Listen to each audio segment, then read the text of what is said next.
So ఇదేంటంటే ventricular septal defect.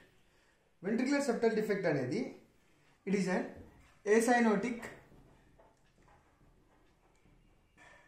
కంజెనైటల్ heart disease. Ventricular septal defect అనేది acyanotic congenital heart disease అనమాట. So అసలు ventricular septal డిఫెక్ట్లో ఏం జరుగుతుందంటే నార్మల్గా ఎంబ్రియానిక్ లైఫ్లో ఉన్నప్పుడు ఆర్ ఎంబ్రియానిక్ డెవలప్మెంట్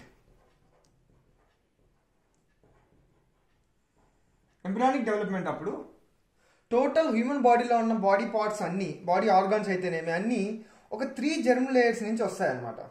వాటిని జెర్మ్ లేయర్స్ అంటాం. అవి ఏంటంటే ectoderm, mesoderm and endoderm. So heart అనేది మీసోడమ్ నుంచి డెవలప్ అవుతుంది.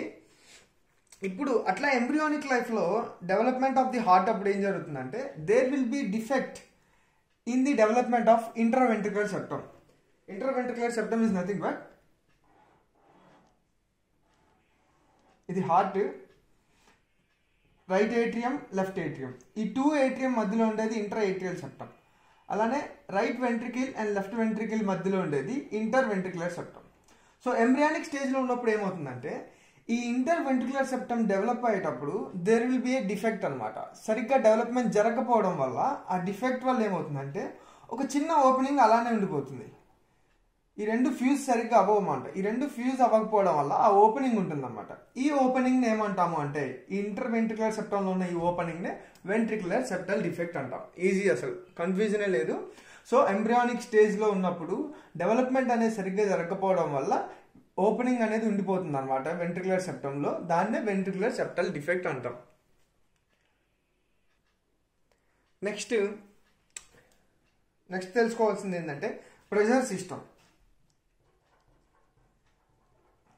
ప్రెషర్ అనమాట. నార్మల్గా అడల్ట్ లైఫ్లో హెల్తీ ఇండివిజువల్లో, హెల్తీ హార్ట్లో ప్రెషర్ ఎటువైపు ఎక్కువ ఉంటుందంటే లెఫ్ట్ సైడ్ ప్రెషర్ ఎక్కువ ఉంటుంది when compared to the right.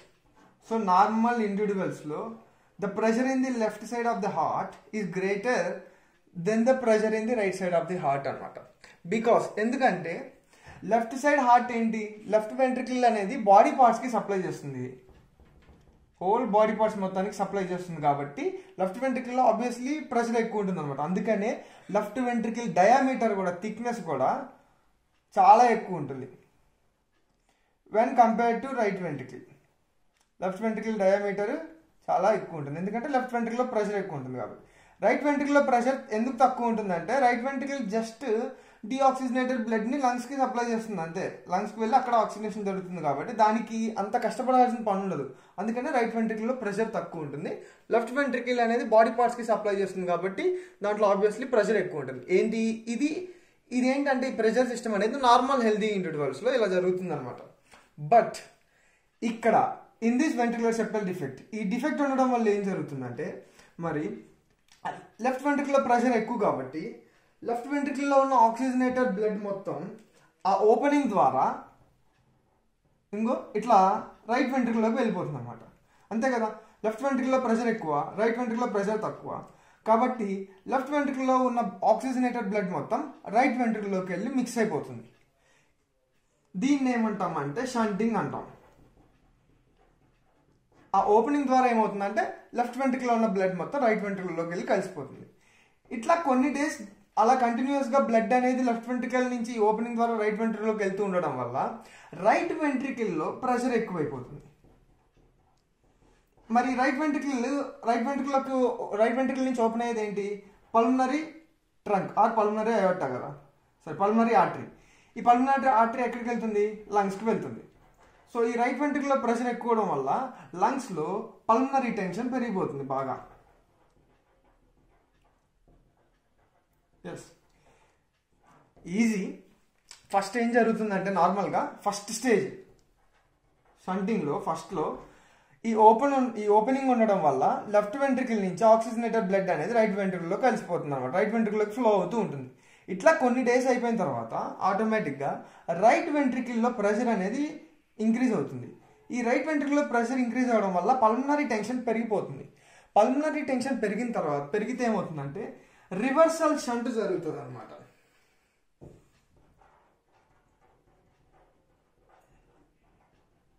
Reversal shunting అంటే ఇది నెక్స్ట్ స్టేజ్ 2.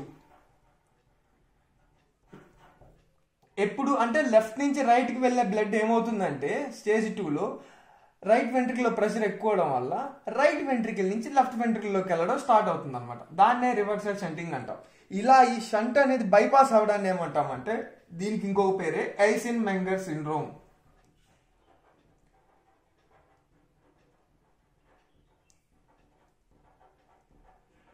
వెరీ ఈజీ, అసలు కన్ఫ్యూజన్ లేదు, చాలా ఈజీ ఉంటుంది ప్యాథోఫిజియాలజీ.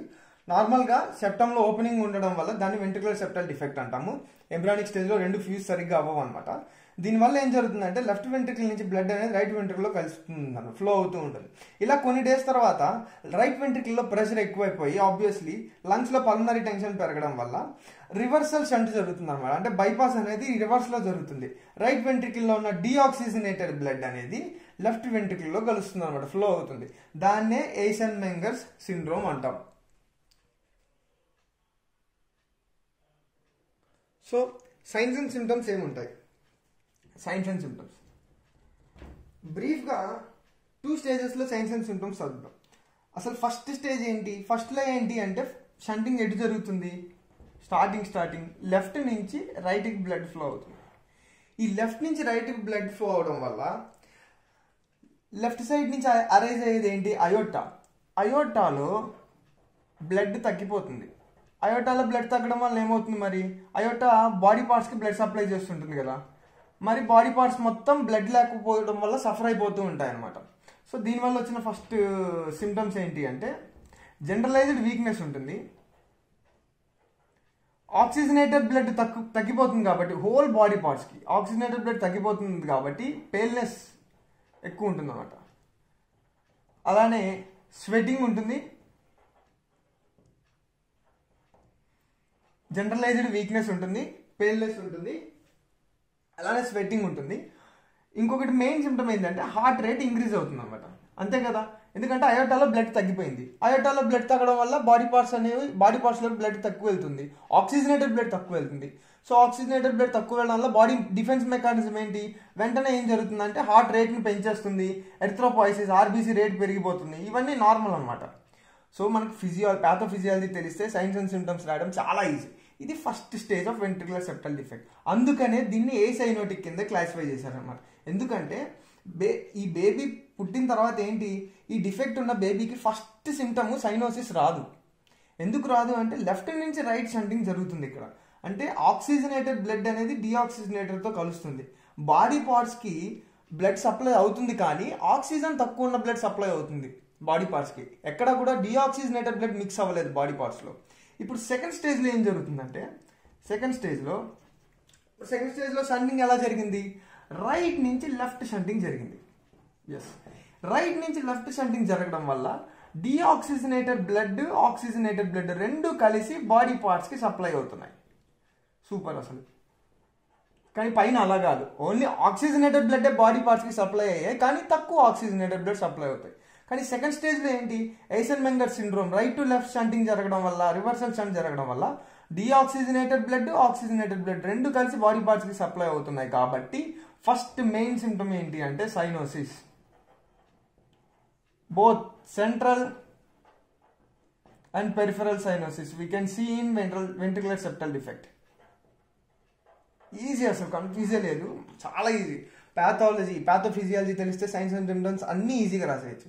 సో అందుకని వీటిని ఏసైనోటిక్ కింద క్లాసిఫై చేస్తాం. అంటే బేబీ బర్త్ ఇచ్చిన తర్వాత ఎక్కడ సైనోసిస్ కనపడదు.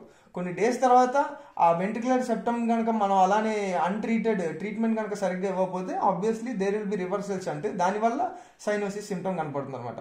బోత్ ఇన్ సెంట్రల్ సైనోసిస్ అంటే హెడ్, నెక్, లిప్స్, మౌత్ వీటిలో, అలానే peripheral cyanosis extremities, skin of extremities అనమాట. Cyanosis is nothing but bluish discolouration of the skin. దేనికి సైనోసిస్ ఎందుకు కనపడుతుంది అంటే because of increased deoxygenated supply. అది. సో ఇది మెయిన్ థింగ్. నెక్స్ట్ ఇందులో సైన్ ఏంటి అంటే machine like murmur.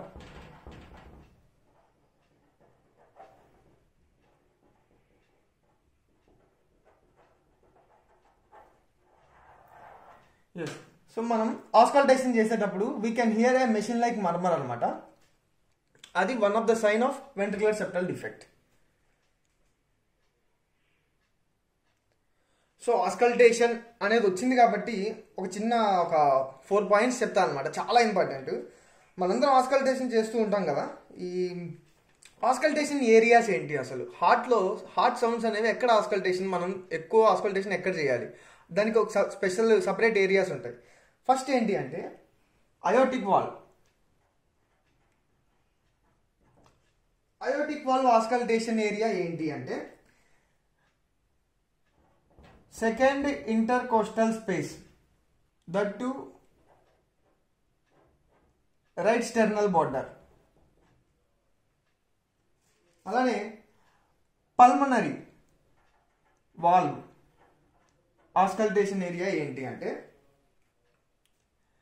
Second intercostal space, left sternal border దగ్గర. సూపర్. Next tricuspid valve.